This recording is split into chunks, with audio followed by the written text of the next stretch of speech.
Bismillahirrahmanirrahim. Assalamualaikum warahmatullahi wabarakatuh. Sebelum kita masuk ke bagian berikutnya, petaka tambang emas berdarah karya dari Bang Beben, mari kita berdoa dulu. A'udzu bikalimatillahit tammati min syarri. Bismillahirrahmanirrahim. Wa huwa samiul alim. Allahumma shalli ala sayyidina Muhammad sallallahu alaihi wasallam. Ini dia bagian berikutnya, petaka tambang emas berdarah.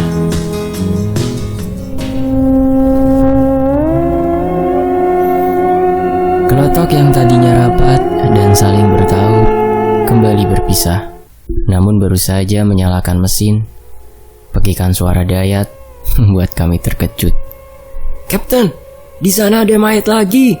Dayat berteriak dari arah haluan. Mataku segera mengarah ke sorotan cahaya senter Dayat. Benar saja, ada mayat terapung di sungai, tidak jauh dari kelotok kami. Berseragam hijau, menggunakan rompi hitam dan mengenakan sepatu safety. "Muksin, arahkan kelotok mendekat," Kapten Anang memberi perintah. Kelotok kami bergerak pelan melawan arus, mendekat ke arah mayat yang mengapung. Dua kelotok lainnya juga segera menyusul. Menggunakan dayung, aku dan Kapten membalikan mayat itu untuk melihat wajahnya. Begitu terlihat wajahnya, aku langsung muntah di tengah sungai. Hidungku kembang kempis dan mataku berair. Baunya yang busuk ditambah bentuk wajahnya yang tidak karuan membuat perutku menjadi mual. Mayat itu melotot dan mulutnya menganga, sepertinya mati dalam ketakutan. Badannya juga penuh lendir seperti mayat yang tadi. Kulirik, Kapten Anang masih tetap tenang, memperhatikan mayat itu baik-baik. Raut wajahnya berubah, seperti memikirkan sesuatu. "Kenapa, Cap?" tanyaku penasaran. Kapten Anang terdiam, terlihat ragu. "Mayat ini aneh." "Aneh bagaimana?" Hening, Kapten Anang masih terdiam. "Mayat ini bukan mayat warga lokal." "Maksudnya?" "Ini mayat orang Tiongkok daratan, bukan Tionghoa Melayu, bukan pula Tionghoa Banjar yang jualan di pasar. Ini adalah orang Tiongkok yang membuka tambang batu bara di hulu sana." Kuperhatikan apa yang dikatakan Kapten memang benar. Tionghoa peranakan dan Tiongkok daratan memang terlihat berbeda, sulit dijelaskan. Tapi mudah sekali membedakan nama Tionghoa lokal dan nama Tionghoa daratan. Memang, beberapa tahun terakhir banyak orang Tiongkok daratan yang datang kemari untuk membuka dan bekerja di tambang. "Kapten, lihat rompinya," seru Dayat. Aku dan Kapten langsung memperhatikan rompi itu. Bukan rompi biasa, seperti rompi yang kerap dipakai Brimob. Banyak kantung wadah menyimpan magazin peluru. "Militer Tiongkok," peki Kapten Anang kaget. Hampir saja ia terjatuh ke sungai kalau tak kurai bajunya. "Untuk apa militer Tiongkok masuk ke pedalaman sini?" tanya Dayat dengan raut wajah gusar. Aku dan Kapten saling pandang. Benar juga. Untuk apa militer Tiongkok ada di sini, di Hulu Barito, di pedalaman Kalimantan? "Kita tak usah ikut campur, biarkan Koramil yang di hilir sana yang mengurus." Kami sepakat dengan ucapan Kapten. Hanya Dayat yang tampak resah, terlalu percaya pada tahayul yang tak berguna. Kacamata yang hampir lepas kembali ia benarkan. Malam buta itu kami kembali melanjutkan perjalanan ke arah hulu. Dua mayat kami biarkan mengambang di tengah sungai, hanyut, terbawa arus, dan berharap warga desa di hilir yang mengurusnya. Malam berganti pagi, suara monyet dan binatang hutan saling bersahutan dari kiri dan kanan sungai. Melewati beberapa desa, penduduk sudah sibuk dengan aktivitasnya. Ada yang mandi, ada yang mencuci, ada juga yang menjala ikan. Kami tak berhenti, tak pula beristirahat. Sarapan kami lakukan di dalam kelotok menikmati bekal nasi bungkus yang kami bawa tadi malam. Bila tak salah perhitungan, kami akan sampai di tujuan sebelum tengah hari. Kami harus berpacu dengan waktu sebelum pol air berpatroli mencari mangsa. Sungai Barito semakin sempit dan surut. Batu-batu besar mulai bermunculan di tengah sungai, menimbulkan pusaran air dan riam ganas. Klotok bergerak berhati-hati menyesuaikan arus sungai. Untung saja, 3 buah klotok kami memiliki jurumudi yang berpengalaman. Mereka pandai membaca arus, jago memprediksi di mana celah-celah batu tajam bersembunyi. Bagi orang kota, bertemu riam ganas seperti ini bisa saja mati terkencing-kencing. Namun bagi kami yang terbiasa, bertemu riam ganas tidaklah terlalu mengkhawatirkan. Bahkan Sila yang jauh dari tanah Batak sudah terbiasa. Begitu pula Mas Sugeng, orang Jawa yang sudah puluhan tahun merantau dan beranak pinak di sini. Sebenarnya nama aslinya adalah Sugeng, tapi karena terlalu sulit bagi kami orang Kalimantan untuk mengucapkan, jadilah namanya Sugeng. Dan beliau adalah satu-satunya yang berambut gondrong di antara kami. Lolos dari riam, 3 klotok kembali melaju kencang. 2 jam berlalu, klotok akhirnya berbelok ke arah kanan, masuk ke dalam anak sungai. Lihatlah, kita sudah sampai di Sungai Busang. Duduk di dalam klotok, mata Kapten Anang berbinar melihat Sungai Busang, seperti melihat hamparan kilau emas. Sebatang rokok tersemat di jarinya. Tahun 90-an, daerah ini pernah terjadi skandal besar. Tidak tanggung-tanggung skandal kelas dunia. Aku terkejut mendengar ucapan Kapten Anang tersebut. Baru kedengar ada skandal kelas dunia di tanah kelahiranku. Waktu itu, Kopassus sampai turun tangan. Entah apa yang mereka lakukan. Katanya, banyak para petinggi marah. Orang-orang bule, orang-orang penting, orang-orang berduit. Kapten terlihat gusar. Rokok ia hisap, lalu asap keluar dari mulutnya. Hamid, tanah kita ini sangat kaya. Banyak orang luar mengincarnya. Sedangkan kita penduduk asli diburu bagai binatang. Hanya demi sesuap nasi kita terpaksa jadi pencuri di tanah sendiri. Dicap ilegal, dibilang merusak lingkungan. Lihatlah perusahaan-perusahaan itu, tegak berdiri dengan sombong. Lihat jalan kita, tak ada bedanya dengan kubangan babi.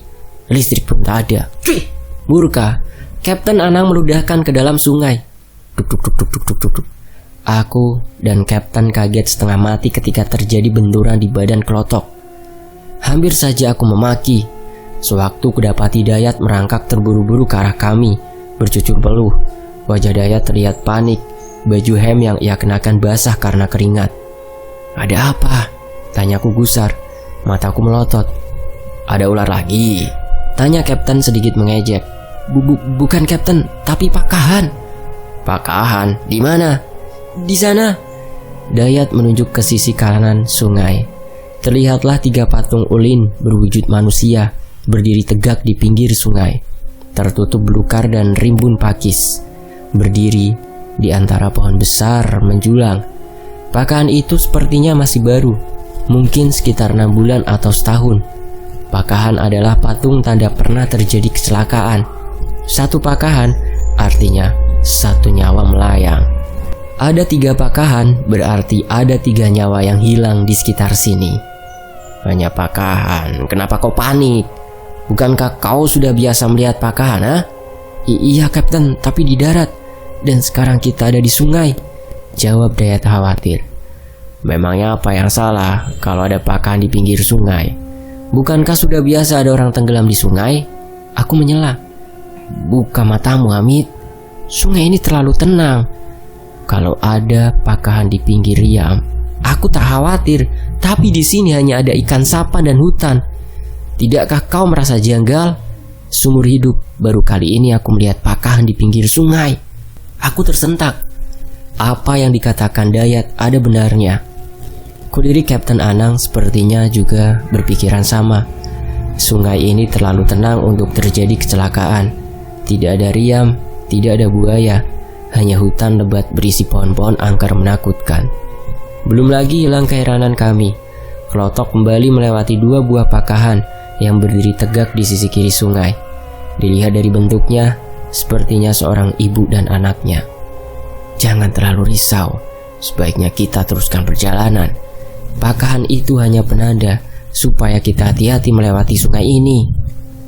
Meski berusaha tenang, terlihat jelas kalau Kapten juga mulai khawatir. Setelah melewati jeram kecil, kami tiba di bantaran sungai yang agak lebar. Kapten memerintahkan Mang Muksin untuk menepi. Aku bergegas melompat ke atap, menyilang-nyilangkan tangan, memberi tanda dua kelotok lainnya bahwa kami akan berhenti. Kelotok bergerak melambat, diikuti dua kelotok lainnya. Aku melompat ke pantai sungai.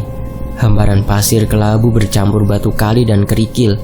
Dayat dengan cekatan menyeret tali tambatan, mencari batang kayu untuk diikat.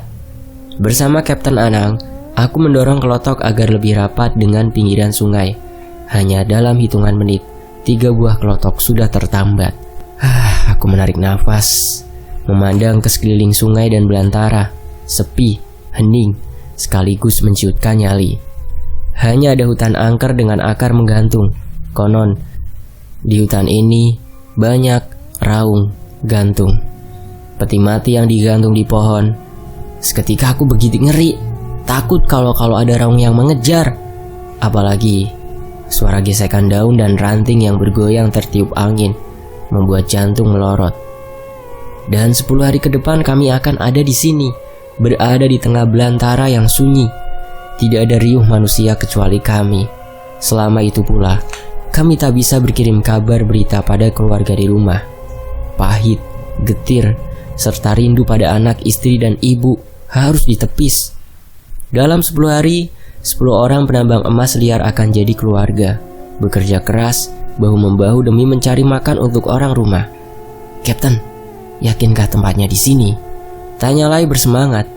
Kita coba dulu, Lai. Kalau percobaan pertama hasilnya bagus, kita dirikan pondok di sini. Kalau tidak, kita terpaksa pindah, cari lokasi baru. Kapten, ucap Dayat tertahan. Di semak-semak ada yang mengintip. Sontak kami semua memalingkan wajah, menatap ke arah pandangan Dayat. Kedua kaki Dayat gemetar, hidungnya kembali kempis dan nafasnya putus-putus. Astagfirullahaladzim, astagfirullahaladzim. Dayat mulai istighfar, membuat kami semua waspada. Belukar tampak bergoyang-goyang. Jelas ada sesuatu yang bersembunyi di situ. Terdengar suara ranting patah, membuat degup jantungku semakin tak karuan. Tanpa sadar, aku menahan nafas hingga dadaku terasa sesak. Dek, jantungku rasanya mau copot.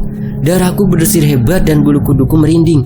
Ketika ku dapati ada sepasang mata yang mengawasi kami dari tadi. Sepasang mata dengan taring panjang dan kuku tajam. Kami semua terdiam, tak bergerak dan menahan nafas. Salah langkah, kami semua akan celaka. Krasak-krasak. Makin ngeri, makhluk itu bergerak perlahan, tertutup belukar dan ilalang. Brak! Makhluk itu melompat. Wah, beruang! Dayat lari terpontang-panting ke arah kelotok, menapak di atas pasir. Dayat terjerembab, bangkit, lalu kembali terbirit. Tak dipedulikannya kacamata yang terjatuh di pasir. Di sisi lain, Lai tertawa kencang melihat Dayat lari ketakutan. Kami juga terbahak melihat Dayat terbirit. Beruang tadi bukannya menyerang kami, tapi kabur ke dalam hutan dan hilang di balik pepohonan. Di haluan kelotok, Dayat masih ketakutan. Badannya tertelungkup menghadap sungai, membelakangi kami. Kapten, seru Dayat lantang. Ada apa lagi? Dasar penakut, jawab Kapten gusar. Dayat terdiam beberapa saat. Tubuhnya gemetar tidak karuan. Baru beberapa langkah kami mendekat, tiba-tiba Dayat berbalik sambil memencet hidung. Di tangan kiri, ia menenteng seonggok kepala manusia tanpa badan. Darah segar menetes di potongan leher, dengan mata melotot dan mulut menganga. Wah, gantian kini kami yang menjerit ketakutan. Dayat, lempar, cepat lempar, pekik Kapten. Yang lain menjadi jadinya. Dayat, lempar kepala itu ke sungai. Seolah tersadar, Dayat menjerit. Puk, kepala itu ia lempar, tapi bukan ke sungai, justru ke arah kami yang merasa ngeri. Ampun tulang, ada kepala tulang. Silai memekik bagai perempuan, mendapati ada kepala manusia di tangannya. Kakinya melompat bergantian di atas pasir. Tak tahu umur, Lai pipis di celana. Kepala berpindah tangan ke Mas Sugeng. Mau diar dasku. Sugeng bin Slamet nyuwun ngapura. Ndas. Mas Sugeng menjerit bagai orang kesurupan. Hilang keseimbangan. Mas Sugeng terjatuh. Kepala di tangannya terlepas dan menggelinding di pasir. Kepala buntung itu melotot dan menganga, persis menatap tajam ke arahku. Pasir menempel di lehernya yang penuh darah. Aku bergidik. Bulu kuduku merinding. Tubuhku kaku tak bergerak. Kami semua tegang, terdiam tak bersuara. Hening. Hanya ada suara gemerisik daun yang bergoyang tertiup angin. Lalu terdengar suara ribut-ribut. Piur. Silai bercebur ke sungai, mandi demi menghilangkan malu. Takut-takut Kapten Anang melangkah perlahan mendekati kepala buntung. Satu persatu yang lain mengikuti. Kami akhirnya bergerombol, memandang kepala buntung dengan rasa ngeri, takut dan was-was jadi satu. Sungai yang tadi hening berubah jadi riuh. Hiruk pikuk dan saling berkomentar. Semua menebak-nebak asal kepala di hadapan kami. Kesimpulannya hanya satu, ada orang yang mengayau. Kapten Anang berjongkok, memperhatikan kepala itu dengan seksama.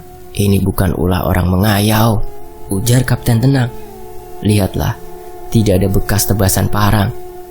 Kami kembali terdiam, bungkam tanpa suara.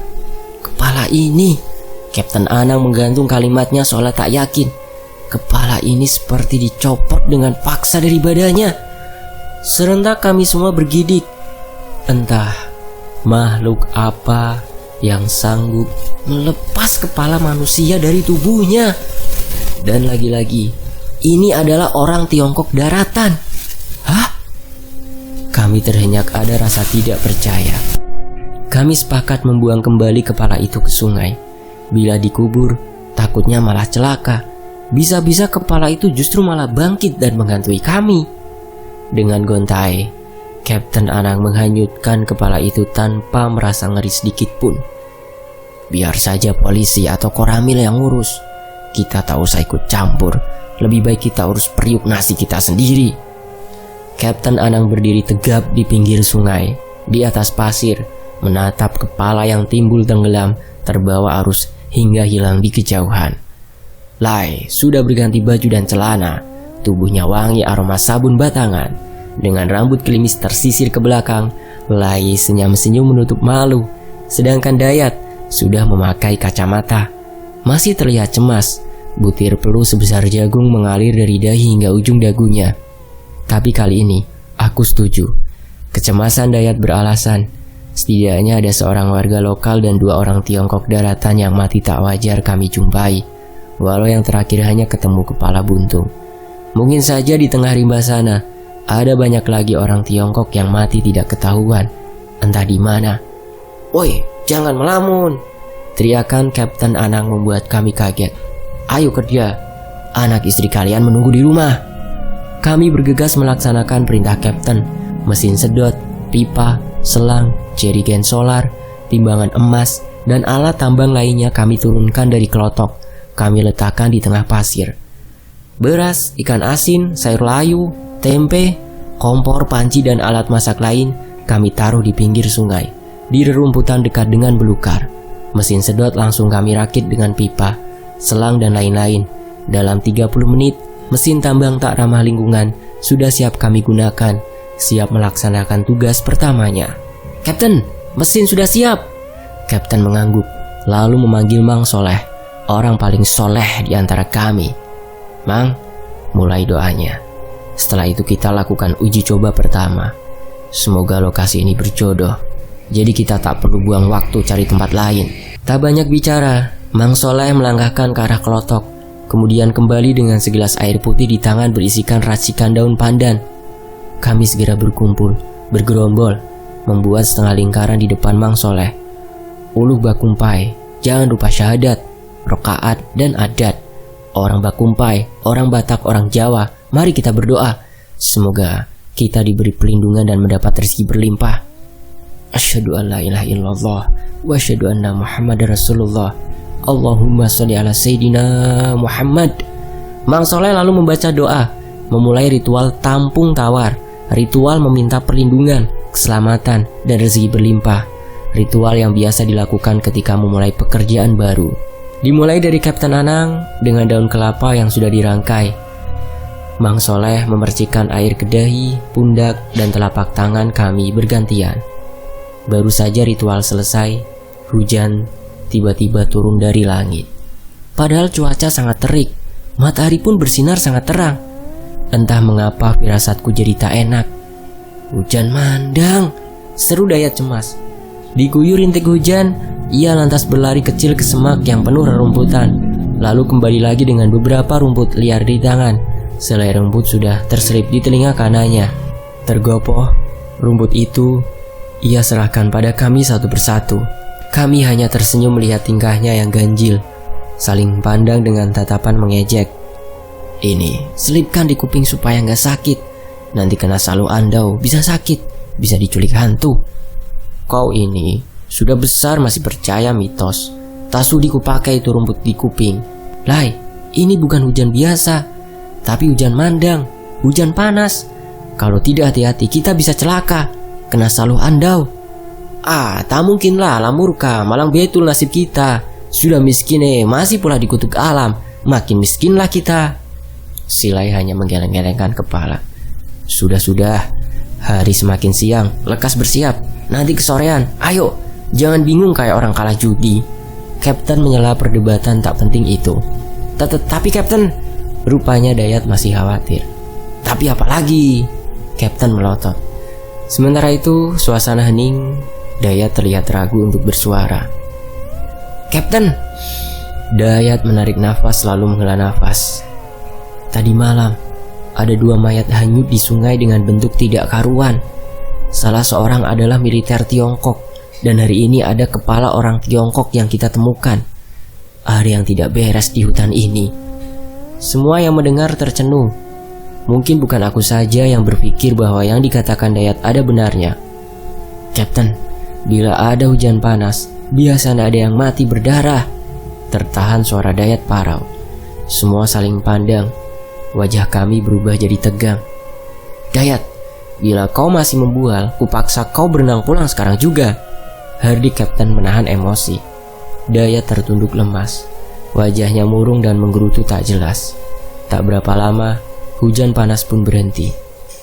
Lihat, hujan mandang sudah berhenti. Saatnya bekerja. Penuh wibawa bagai komandan Satpol PP, Kapten Anang segera memberi titah. Kita tetap pada rencana semula. Bila percobaan hasilnya bagus, lokasi ini kita pilih. Bila tidak memuaskan, kita terpaksa pindah lebih ke hulu. Dayat, Lai, kalian berdua memasak. Yang lain, ayo bekerja. 1 jam berlalu, hambaran pasir sungai telah berubah jadi kubangan. Mesin meraung-raung di tengah belantara, menyedot butiran pasir berisi emas ke papan penyaring yang disebut kasbu. Penuh semangat, kami bekerja gotong royong. Tak hiraukan panas yang terik, tak peduli badan menghitam dan dekil.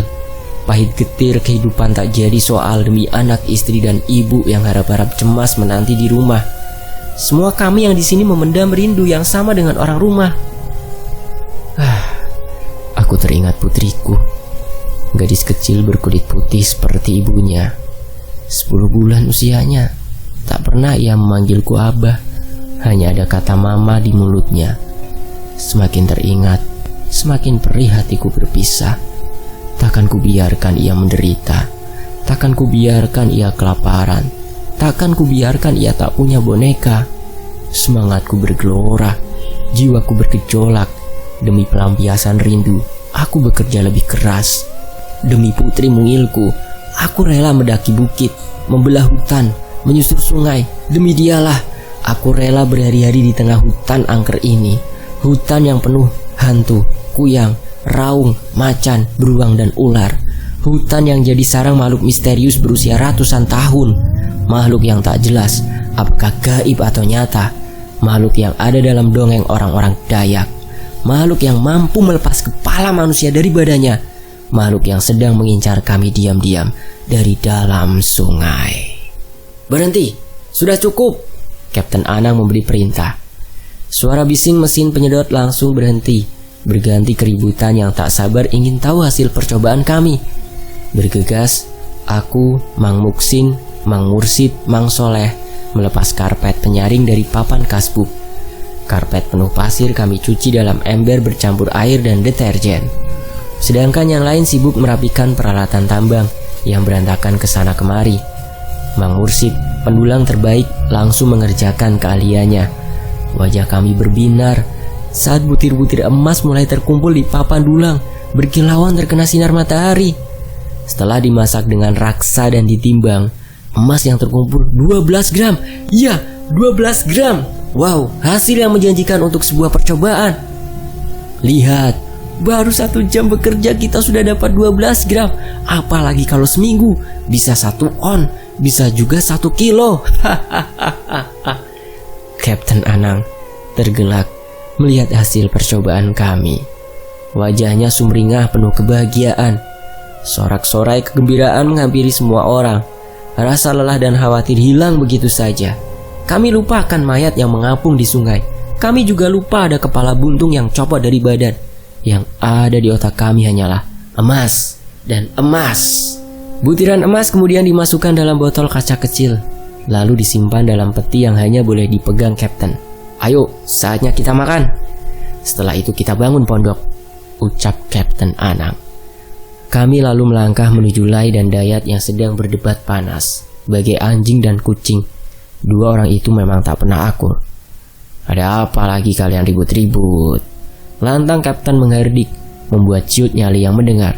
Ini Kapten, silau mau ngebakar terasi. Tak enak lah Lai, makan sambal tanpa terasi. Mengecil nanti lubang hidungku. Sudah, tak boleh ada terasi di tengah hutan. Merajuk, si Lai menjauh membawa piring penuh nasi dan lauk menuju pantai di pinggir sungai. Lai, jangan lupa lempar sedikit nasi buat penunggu hutan, ucap Dayat sambil berteriak. Si Lai hanya diam, tak peduli pekikan Dayat. Diam-diam ia kembali membakar terasi. Siang berganti senja, senja berganti malam. Sebuah pondok sederhana sudah berdiri di pinggir sungai, beratap terpal, berdinding spanduk caleg gagal, serta berlantai kayu bulat beralas tikar. Sebuah lampu strongking menyala terang, tergantung di tengah pondok. Selama 10 hari ke depan, di pondok tak layak huni inilah kami bernaung. Dingin sudah pasti, nyamuk apa lagi. Hujan tak perlu risau karena sekarang musim kemarau. Dari hutan, suara burung hantu saling bersahutan, beriringan dengan suara serangga dan binatang malam. Esok pagi, kami sudah mulai bekerja mencari butir-butir emas. 5 orang bekerja dari pagi hingga malam, 5 orang bekerja dari malam hingga pagi. Hari Jumat kami libur bekerja, lalu berganti giliran. Di luar pondok, di atas kayu, aku duduk dengan segelas kopi panas. Di tengah pantai, Mang Soleh dan Silai tampak sibuk sendiri. Entah apa yang mereka lakukan. 2 cahaya headlamp menyala terang di dalam gelap. Aku menatap langit, penuh bintang dan bulan yang hendak purnama. Pikiranku kembali pada rumah, ibu, istri, dan putri mungilku. Putri mungilku. Rinduku membara, menyala-nyala bagai api. Semakin rindu semakin pilu. Sedang apa kau nak? Kenapa selalu kau ucap mama saat ku bilang abah? Aku tersenyum mengingat polanya.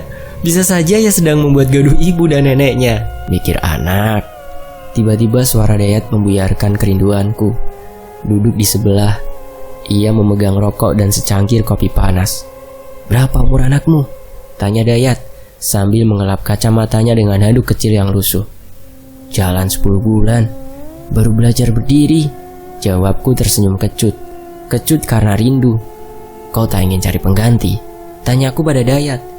Tidak menjawab, Dayat menatap kosong ke arah langit. Wajahnya getir dan penuh luka. Anak-anakku masih kecil. Aku takut ibu baru tak bisa menerima kehadiran mereka. Dayat menghisap rokok, menutup perih di hati. Asap lalu keluar dari mulut dan hidungnya. Wanita sundal itu. Suara Dayat mulai meninggi. Wanita sundal itu terlalu hina untuk disebut namanya. Lebih hina dari yang paling hina. Penuh luka, kata-kata Dayat terdengar sedih. Wanita sundal itu tega meninggalkan anak-anaknya yang masih kecil demi lelaki yang sama miskinnya denganku. Ia telantarkan anak yang baru lepas dari persusuan ibu demi pria yang hanya jurumudi kelotok.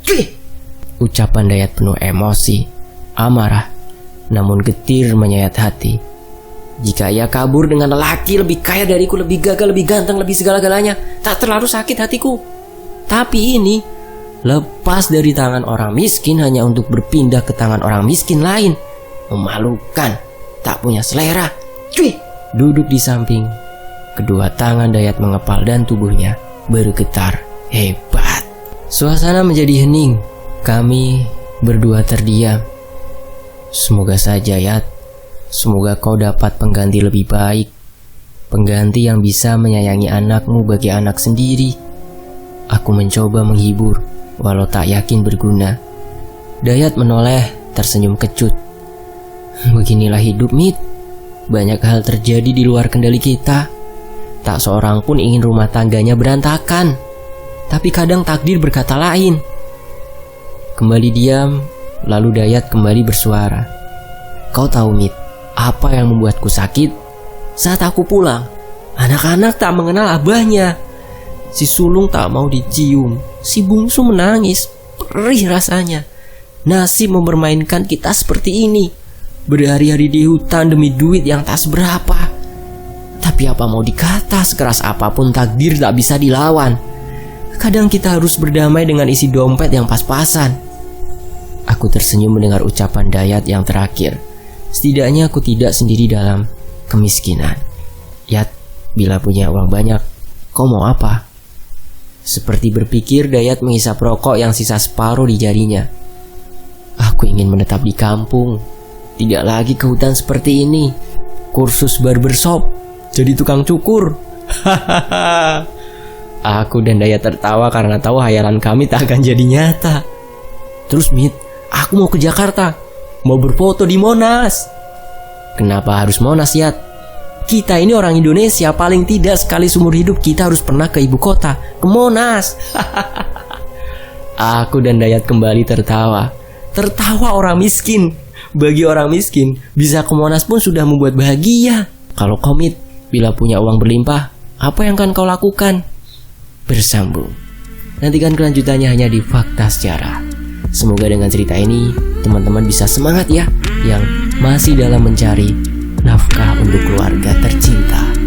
Saya pamit, wassalamualaikum warahmatullahi wabarakatuh. Sampai jumpa di bagian berikutnya hanya di Fakta Sejarah. Terima kasih Bang Beben.